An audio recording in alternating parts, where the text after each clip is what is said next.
Hey everyone, welcome to A View from Davos. Daniel Newman here.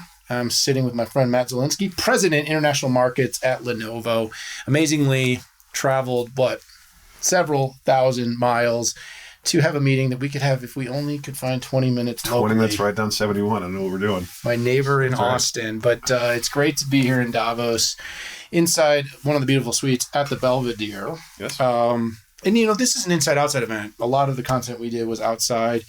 Rooftops, walking down the street, but it is nice to kind of get into a quiet spot every once in a while. It is. But how's the week going for you, Matt? What's been some of the big immediate takeaways? This is your first Davos. This is my first Davos. And, there's a few pointers you get before you come, one of which being this type of shoes that you wear. So yep. I made the mistake today of putting the nice shoes on versus the cool boot shoes. So I'm going to go back to those tomorrow. But there's, the biggest takeaway is it really is heartwarming to see world business leaders, world country leaders, prime ministers, presidents get together to discuss things that ultimately are for everybody. There's obviously a networking aspect and a business aspect of what happens in Davos, but the core of it is to advance everything, whatever that topic might be. In our case, artificial intelligence is a major topic. So how do we advance it for all, ethically, the right way? What does it mean? Sort through problems. So I'm genuinely impressed at just the tenure and the tone of rebuilding trust as a planet, and for people to get together on an annual basis to really, tackle through that and grapple through it is, they're doing it for the right reasons. Yeah, it's really encouraging to hear that. It's not hard, Matt, to become a little cynical when you're in the business like we are, and you're around the technology all the time, and you wonder, is this just a lot of talk? We've seen with some of the trend lines of 21-22 sustainability, still a huge trend for Lenovo, still a huge trend for a lot of companies. But the position's changed a lot. It has. And Davos 2 years ago was all about that. That's Davos last year was very Ukraine focused. Mm-hmm. Feels like there's always a hype cycle of what's going on. AI is kind of this year's hype cycle, but I kind of call it the AI and cycle. Mm-hmm. Because 23 was all about kind of this infrastructure investment, the year of the GPU, the year of the standing it up. 24 is a year where companies like yours should really shine, whether it's ISG, your infrastructure business, whether it's IDG, your device business, you got AI PCs. Just talk a little bit about, get practical with me, because I like the ephemeral trust, but I also like are you hearing much about the implementation? Is that too low level for what's going on here? Or are people really starting to talk about making AI and putting it to work? It's putting it to work, and they're trying to understand, from every aspect, from an enterprise standpoint, a consumer standpoint, what does this really do? Is it more than a buzzword? Is it not just one of the fads that's come up and gone for the last year or 2 years or 3 years? And when you concatenate this with CES and all that was revealed last week, I think the world is sold that AI is a major thing, whether you're a company, whether you're an individual. And so it's interesting, every business person here has an idea of how to it has an intention of how to use AI for productivity and bettering their businesses. But they also want to understand from a consumer standpoint, hey, if my parents buy one of these things, what are they going to be able to do with it? And so it's amazing how a lot of the meetings have been spent evangelizing or helping, heads of companies understand just how this really comes to life in their own lives and what it will do for productivity, what it does for creation, what it does for kind of being this personal assistant on steroids that effectively someday, sooner than later perhaps, will get to know you better than you know yourself. And so I think there's this general notion, especially with the undertone of, AI for all and for good and using it in a positive way, that this will sort of unleash human potential for everybody. And I think, people here are looking at it from a very positive standpoint, but also being very conscientious of, hey, what are the implications of AI from a negative standpoint? Can cyber criminals use it? Sure. How do you beat it? You beat AI with AI. You run dummy attacks. You sort of create scenarios to test. How do we use it responsibly? How do we take bias out of artificial intelligence? So as much as there's curiosity about, hey, how does this come to life for the average consumer? There's also a really pure notion of we have to do this together as industry in a very, very responsible way. That's not just rhetoric. I think it's truly in the intentions of everybody here. Public-private partnerships are a big deal here. And I like everything you just said. And the reason I point that out is because, kind of the do it together. Mm-hmm. There's regulatory frameworks, there's policymakers, there's enterprises. I sat down, I did sit down, stood up, had a great conversation with Arvind Krishna, CEO of IBM. He talked about the $4 trillion opportunity for AI. And of course, there's different firms, including ours, that are coming up with the numbers of how big it is. But it's a big opportunity. Of course. I sat down with Tom Siebel, C3 AI CEO, and he brought a certain lens of skepticism, asking real questions about, what you mentioned about ethic, responsible, and the difference between the concerns of salient AI taking over the world and just safe AI for our children and for enterprises and, for IP creators and all those different things. Really interested in sort of your ideas. And I know this isn't your main role, so sure. I'm not asking you to be the policy guy, but I'm kind of curious, regulators have never kept up. I'm skeptical about that part. You're seeing some of these AI bills and these AI coming forth, but can regulators be part of this, or is it going to be driven, in your opinion, mostly by the enterprises? Well, I think both. I think certain industries will be highly regulated, and I think as a technology provider, we have to first look at what can we control and what can we do to make sure that what we bring to the market is tested for all scenarios. And so, you have to develop it with the right intentions in mind on things like bias, for example. So one thing that we've been trying to educate some of our customers on is, we have this thing called a product diversity office.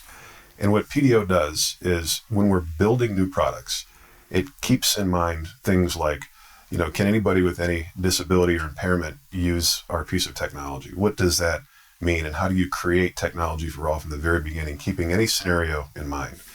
What we're doing with this PDO office as well is every time we start to build AI products is we're testing for bias. We're testing for what are the negative outcomes or implications as we're building these products, and how do we think through those things from the genesis of creation. And we have our Lenovo Ethical AI Committee, which is before we even bring a product to market, we're questioning it. It's cross-functional. We're trying to look at it from every single angle such that when it arrives to the market, we've vetted through as much as we can. Not to say it doesn't take iterations with customers from product creation to what we bring to market, but we really are trying to take a proactive stance on the front side of it to try to exception handle any scenario that we see and then test it with industry and making sure that together we're building the right outcomes.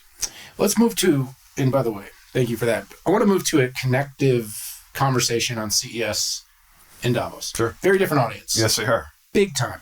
However, this theme, the AI theme, actually is pretty pervasive. 100%. The AI PC, Matt.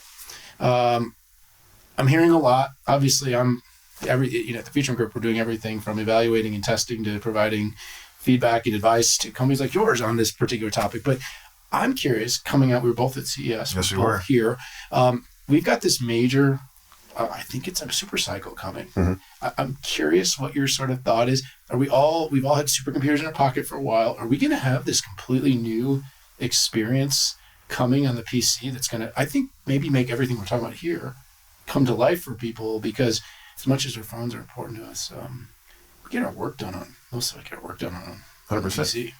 So I wholeheartedly believe that our relationship with technology is about to change significantly. And the more you learn about it and the more you learn about the roadmap behind all these things, the more jazzed I get. So obviously in the industry, we get to see things a bit early. And as I came out of CES last week and hopped on a plane to Switzerland, I've never believed more in my life. And I've never been to a CES. I think I've been to 16 in a row where I've come out realizing, holy smokes, this isn't variations on a theme. This isn't a new permutation of speeds and feeds and thinner and lighter and better battery life. This is a completely different usage case for a device.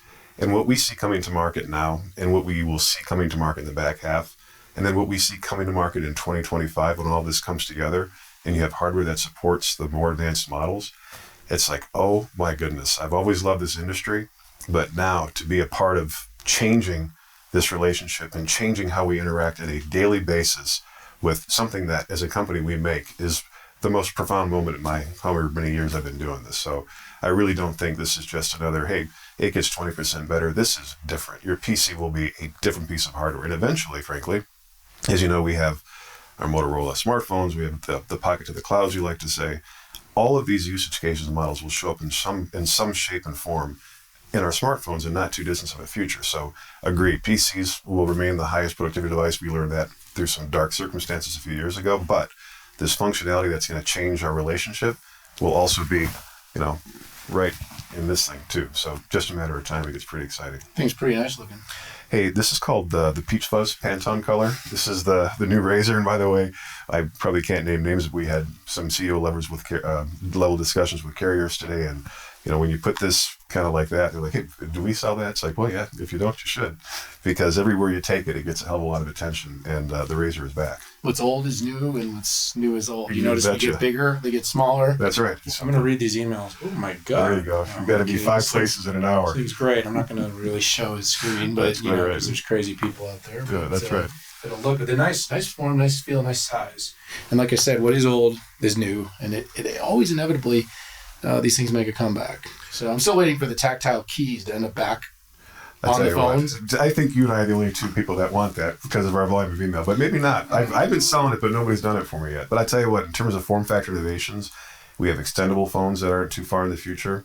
I know you were at Tech World in our great home city of Austin, Texas in October. You saw the foldable that goes around your wrist. So as much as artificial intelligence is all the hype, and it will change how we use it, the way and the touch and feel of what you're using will also change. Device form factors will play a big part. That tactile, actually, Satya Nadella talked a lot about that at Bloomberg, that That's UX part That's right. has always been kind of at the forefront of any major technological revolution, because it can't just be the tech alone, it's how we consume it. Correct. And so the wearables, Yep. the AR, VR, XR, someday I just plan to be walking down the street, screen in front of my eyes, something super lightweight, and I just talk and eventually maybe just think. But then again, the machine reading our mind, it's pretty scary. Well, somebody said, is AI going to be like Jarvis and Iron Man? That was one of the questions they got from a very smart person this week. And I said, you know what? At some point, you're probably right. Yes. The future's changing. I'm very interested and a little nervous about what that looks like. Matt Zielinksi, President International Markets, Lenovo, friend, local Austinite. Yep. Thanks for sitting down with me here in Davos. I owe you dinner. Take care.